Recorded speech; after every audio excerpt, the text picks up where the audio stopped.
সুপ্রভাত বন্ধুরা, ঘরে বাইরের একটা নতুন পর্বে সকলকে স্বাগত জানাই। নিশ্চয়ই তোমরা খুব ভালো আছো, সুস্থ আছো। আমরাও মোটামুটি ভালোই আছি। একটা নতুন ব্লগ নিয়ে আবারও হাজির হলাম। আশা করছি আজকের ব্লগটা দেখতে তোমাদের খুবই ভালো লাগবে। আজকে ব্রেকফাস্টে আছে মুড়ি, কলা আর আম। নটু অবশ্য মুড়ি খায় না, ওর কলা আমের সাথে ছাতু। এর আগের দিন দুটো ব্লাউজ কিনেছিলাম, তোমাদের তো দেখানোই হয়নি। তো এই যে লাল আর একটা ছাপা, এই দুটো ব্লাউজ কিনেছি। এর আগের দিন আমি একটা ডিআইওয়াই কাজ করেছিলাম, যেটাতে কিনা সূচে সুতো ভরবার জন্য যাতে অনায়াসে ভরা যায় সেটা। তো আমাকে এটা বলেছিল আরেকবার দেখাবার জন্য কিভাবে আমি সূচে সুতোটা ভরলাম। তো কিভাবে এটা করেছি সেটা তো তোমাদের দেখিয়েই দিয়েছি। এবার দেখো, সূচে যে আমি ডিআইওয়াই কাজটা করেছিলাম সেটাকে তো ভরে নিলাম। এবার এই যে তারটা আছে, এই তারটার ফাঁক দিয়ে আমি সুতোটাকে ঢোকাবো। এটা আসলে এতটাই সরু তার যে এই ক্যামেরায় না ঠিক ভালোভাবে আসছে না। তারটা আমি ফাঁক করে নিয়েছি। এবার সুতোটাকে এই দেখো ঢুকিয়ে দিলাম। ঢুকিয়ে এই দেখো আমি তোমাদের দেখিয়ে দিচ্ছি। সূচ নিচে আছে তারের সঙ্গে, এবার একটু টান দেব আর দেখো সুতোটা অনায়াসে ঢুকে যাবে। তো এইভাবে সুতোগুলো ভরতে পারো। এরকম একটা জিনিস তোমরা তৈরি করে নিতে পারো। এটা যে তৈরি করেছিলাম তার লিঙ্ক আমি ডেসক্রিপশন বক্সে দিয়ে দেবো, তোমরা চাইলে দেখে নিতে পারো। আর আমি না সব সময় যখন নতুন ব্লাউজ কিনি তার হুকগুলো সেলাই করে তারপরে পরি। এদিকে দেখো আজকে মাটন করব, সেই জন্য পেঁয়াজ, আদা, রসুন এগুলোকে সব রেডি করা আছে। আমার পায়ে ভীষণই যন্ত্রণা করছে, হাঁটুতে আমি দাঁড়াতে পারছি না। আর সেই জন্য না আমার কর্তাগুলো করে দিয়েছে, মাটনটাও ধুয়ে দিয়েছে। আমি এখন জাস্ট এইটার ম্যারিনেট করব, তারপরে স্নান করতে যাব। স্নান টান করে তারপরে আবার রান্না চাপাবো।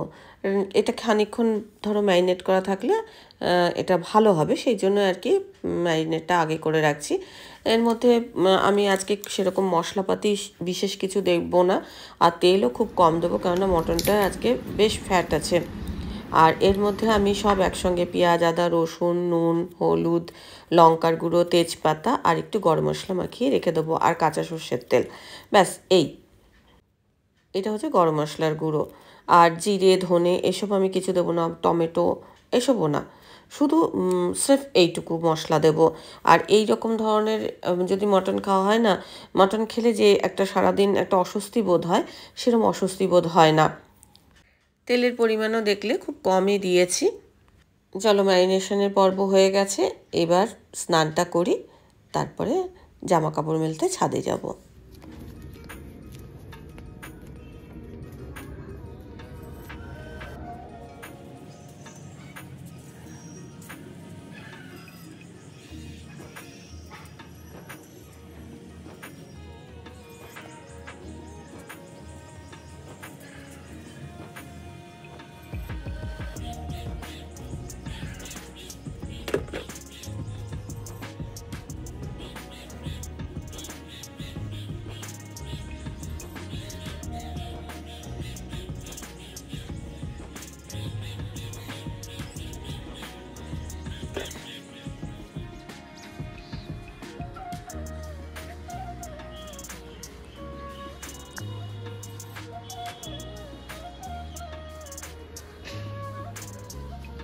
কত পায়রা উঠছে দেখো।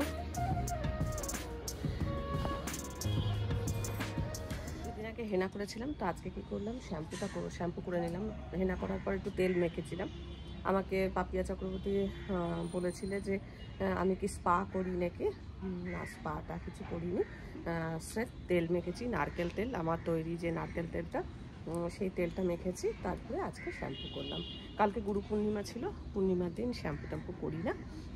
একটু হয়তো কুসংস্কার বলতে পারো, ব্যাকডেটেড বলতে পারো, তবে ধরো মা, ঠাকুমা, শাশুড়ি মা যা শিখিয়ে এসছে সেটাই করি। আমার নেক্সট জেনারেশন নাও করতে পারে, নাও মানতে পারে, কিন্তু আমি এখনও মানি। তো পূর্ণিমার দিন সেলাই টেলাইও করি না, আর শ্যাম্পু ট্যাম্পু করি না। খুব ধরো করতেই হবে তাহলে, না হলে সাধারণত করি না। যাই হোক, ব্লগটা একটু বেলাতে শুরু করলাম। মাটন এনেছে, ম্যারিনেট করে রেখেছি, তারপরে টুকটাক কাজ করেছি। পায়ে ভীষণই ব্যথা, খুব কষ্টে ছাদে উঠলাম, উঠে এই কাপড় জামাগুলোকে মেলে দিলাম। তো কাপড় জামা কী বলো তো, মেল তো মানে ভেজাতে পারছি না, তার কারণ খানিকক্ষণ পরপরই না বৃষ্টি হচ্ছে, আর বৃষ্টি হওয়ার জন্য ধরো ছাদে দেওয়া যাচ্ছে না, আর দৌড়ে দৌড়ে যে এসে তুলবো সেটাও করতে পারবো না। তার জন্য তার কারণ হচ্ছে পায়ে ভীষণই ব্যথা, হাঁটুতে খুব ব্যথা। বয়সের ধর্ম বলতে পারো, বয়স জানান দিচ্ছে যে তুমি মনের থেকে যতই তুমি স্ট্রং থাকো না কেন, কিন্তু কিছু কিছু সমস্যা বয়স হলে আসবেই। তবে সেগুলোকেও মানে ধরো চিকিৎসা করেই হোক, টোটকা করেই হোক, যেমন করেই হোক সারাতে হবে। যাই হোক, এখন চলো নিচে যাই। আজকে চুলটা এরকম মানে শ্যাম্পু করেছি তো চুলটা ভেজা পুরো। এখন এই যে এরকম এটা একটুখানি চুলটা ঝাড়বো, ঝেড়ে তারপরে নিচে যাব। আর আজকে এই নতুন ব্লাউজটা পরলাম, সেদিন কিনেছিলাম। অনেকে জিজ্ঞাসা করেছিলে যে কন্যগড়ের থেকে কিনেছো নাকি। কন্যগড় না, আমাদের হিনমোটর বাজার থেকেই কিনেছি। শ্যাম্পু করে এবার এখন একটুখানি চুল টুল আঁচড়াইনি, তবে একটু সিঁদুর পরলাম। যদিও ব্লাউজটা আগে গায়ে দিয়েছিলাম, নতুন জিনিসও আবার গায়ে দিই না শ্যাম্পু করে। তো যাই হোক, এটা আগে একবার পরে ট্রায়াল দিয়েছিলাম বলে শ্যাম্পু করে একটু সিঁদুর পরলাম, পরে তারপরে এই যে ব্লাউজটা পরলাম। এই দেখো, আর যে জবা টবা এগুলো তোলেনি। রজনীগন্ধা স্টিকটা আস্তে আস্তে বড় হচ্ছে। আর এদিকে দেখো নাকচাপা কত ফুটেছে।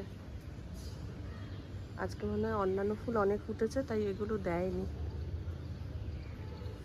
আর বৃষ্টি হয়েছে, গাছে বিন্দু বিন্দু জল জমে রয়েছে। এখন আমার জামা কাপড়গুলো শুকিয়ে গেলেই বাঁচা যায়। জলে ভেজা নাকচাপা। চলো আজকে একটা নাকচাপা তুলি। এটা দেখি, এটা ভালো আছে? হ্যাঁ, না এটা অত ভালো নেই। দেখি একটা নাকচাপা তুলি, এইটা তুলি। আজকে এইটা মাথায় গুজে ব্লক করব।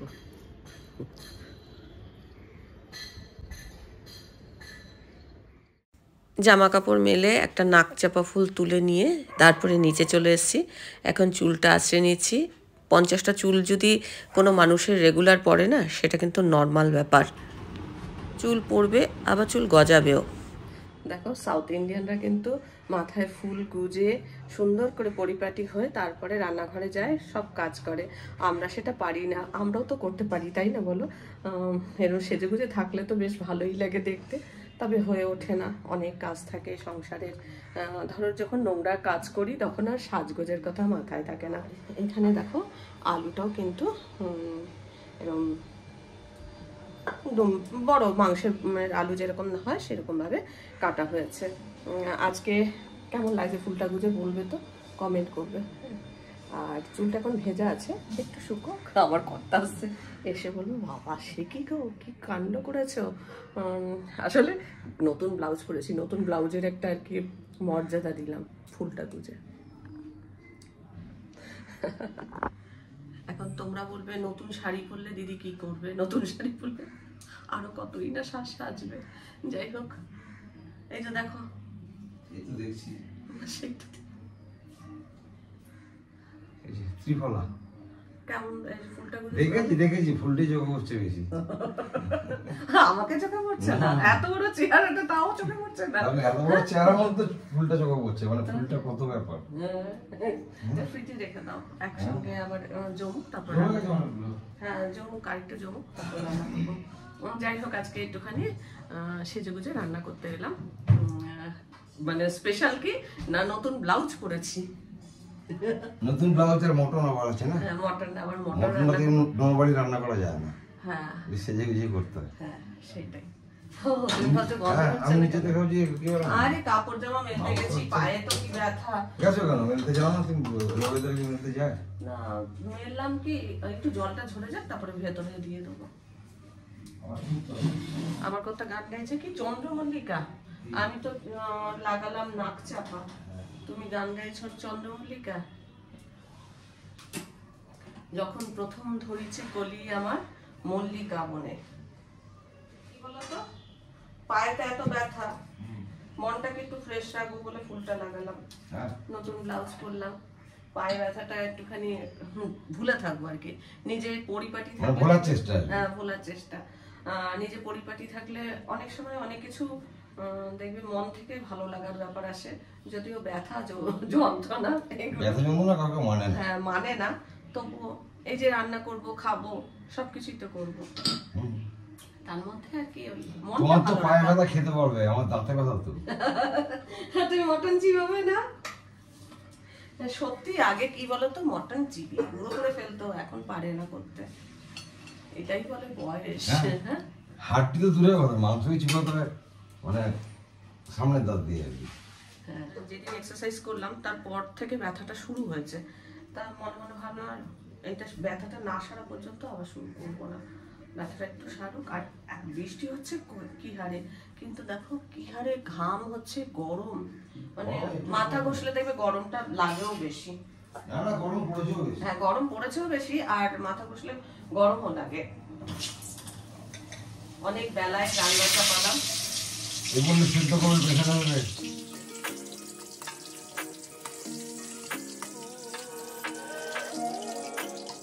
মাংসটা তো চাপিয়ে দিয়েছি, এখন এটা মাঝে মধ্যে এসে নাড়াচাড়া করা ছাড়া আর আমার কোনো কাজ নেই। অনেক দিন আগে দেখেছে যে আমি ওই পর্দার কাপড় কিছু কিনে এনেছি, তো সেই পর্দার কাপড়গুলো দিয়ে কিছু জিনিস তৈরি করছি, সেটা বসে বসে সেলাই করি। আর একটুখানি ওই কুশানটা মধ্যে হেলান দেবো, দিয়ে তারপরে হাতে সেলাই করব। এটার মতো হতে থাকবে, আর একটুখানি কম আঁচ করে দেবো, আর মাঝে মাঝে এসে নাড়াচাড়া করবো। কি পারপাসে ইউজ করবো বা কী করবো সেটা কিন্তু তোমাদের পরে ব্লগে শেয়ার করব। এখন মানে জাস্ট আমি তৈরি করে রাখছি, যেটা তৈরি করছি সেটা তোমাদের সাথে শেয়ার করছি, কিন্তু যখন ডেকোরেশন করবো তখন কিন্তু তোমাদের মানে আমি আলাদাভাবে ডেকোরেশন করবো। ধরো কোনোদিনও পুজো আসছে, তো আগে থেকে প্রস্তুতি নিচ্ছি যে একটু একটু একটু একটু করে যেন কাজগুলোকে সারতে পারি। আর যেহেতু ধরো অনেক কাজ থাকে, ভিডিও শ্যুট করা, এডিটিং করা, তাই এই কাজগুলোকেও তো ধরো একটু আমায় করতে হয়, সময় দিতে হয়, সেজন্য অল্প অল্প করে করবো। প্রত্যেক দিনই অল্প, একটা তৈরি হয়ে গেছে, আজকে আরেকটা তৈরি করবো, এবং 4টে জিনিস আমি তৈরি করবো। তোমরা গেস করে বলতে পারো যে আমি ওটা কি পারপাসে ইউজ করব, সেটা দেখি তোমাদের কতজনের কমেন্ট আর কি আসে, আর কতজন তোমরা গেস করতে পারো। তো এটা তো খালি খুলেই যাচ্ছে, সাজবো আর কি, যাই হোক। তো ওটা তোমরা কমেন্ট করে জানিও। আর কয়েকটা জিনিস অর্ডারও করেছি, ধীরে ধীরে অর্ডার করবো, একসঙ্গে সব জিনিস কিনবো না। একসঙ্গে অনেকগুলো জিনিস কিনলে তাহলে খরচাটা বেশি হয়ে গেলে তখন মানে মনে হয় এতটা খরচ করে ফেললাম, এতটা খরচ করলাম, প্রত্যেক মাসে অল্প অল্প করে জিনিস কিনবো। আর প্রত্যেক মাসে অল্প অল্প করে জিনিস কিনলে আমার গায়ে পিঠে লাগবে না। তো এখন থেকে আমি প্রস্তুতি নিয়ে নিয়েছি, আজকেই একটা জিনিস অর্ডার করেছে, কিন্তু এখন তোমাদের দেখাবো না। তার কারণ হচ্ছে একদম যখন আমি ব্লগটা ওই পারপাস মানে কোনো একটা জিনিস ডেকোরেশন, কোনো একটা কর্নার বা কোনো একটা কিছু আমি ডেকোরেশন করব, সেই কর্নারগুলো কিভাবে আমি গোছাচ্ছি বা কী করছি সেইগুলোকে তখন তোমরা দেখতে পাবে। তাহলে তোমাদের দেখতে ভালো লাগবে আর দেখার একটা ইন্টারেস্ট থাকবে। আর যদি আগে থেকে সব দেখিয়ে ফেলি তাহলে তোমাদেরও দেখে ভালো লাগবে না। তবে পুজোর আগে অবশ্যই আমি আমার যা যা ঘরে যা যা ডেকোরেশন করবো বা যা করবো, যা যা নতুন জিনিস কিনবো সবই তোমাদের সাথে শেয়ার করবো। তো চলো এখন মটনটা চাপিয়ে দিয়েছে, কাজটা সারি। কাজটা শুরু করার আগে একবার অন্তত নাড়াচাড়া করে দিচ্ছি।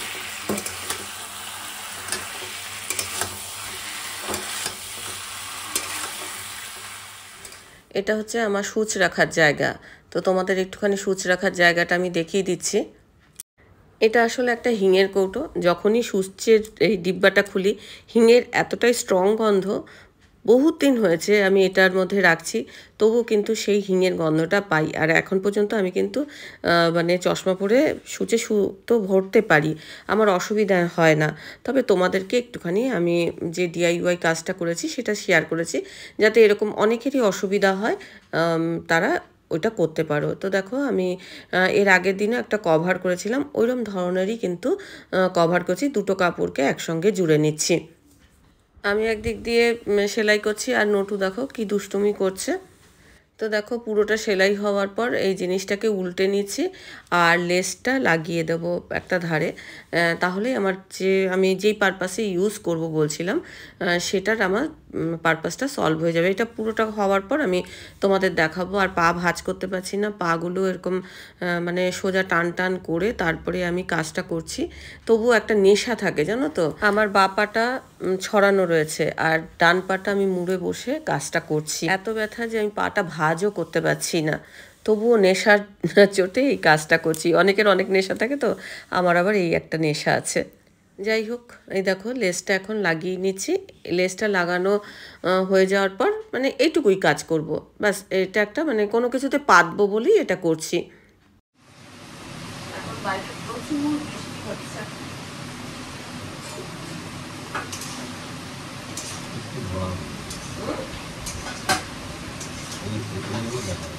এখন মটনের গন্ধে ঘর মমো করছে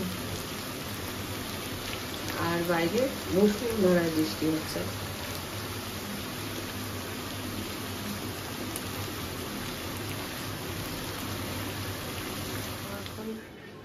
এখন এই দুটো করলাম এই জিনিসটা।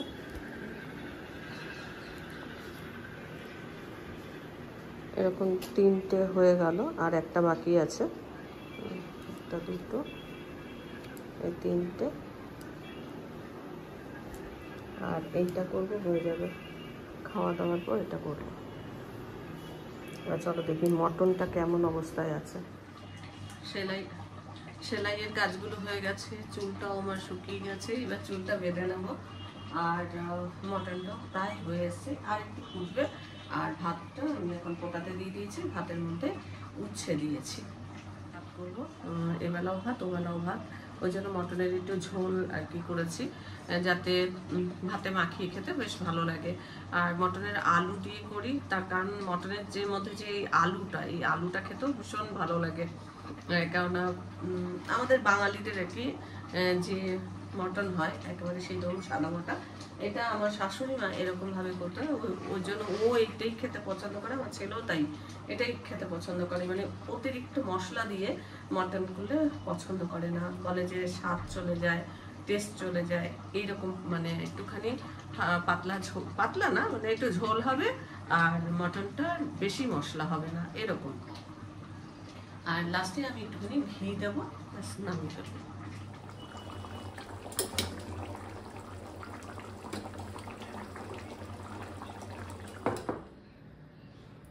মটন রেডি হয়ে গেছে। এই বাটিতে রাখলাম, কেননা গরম করতে সুবিধা হয়।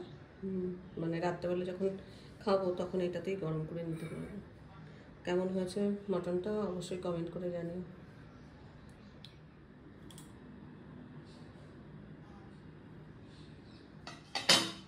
দেখো এখন 2:30 বাজে। আমি মোটামুটি আইডিয়াই করেছিলাম 2:30 বাজবে। তো রান্না কমপ্লিট হয়ে গেছে। এবার একটু চুলটা বাঁধি, বেঁধে তারপরে খেতে বসি। আর পরে আবার তোমাদের সাথে বিকেলে দেখা হচ্ছে। গুড আফটারনুন বন্ধুরা। দেখো আকাশটা কি সুন্দর লাগছে, এখানটা কালারটা কি সুন্দর লাগছে দেখতে। দেখো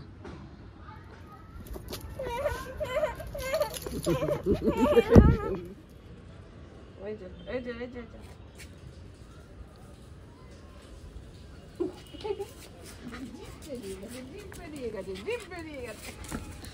পড়ে গেছে।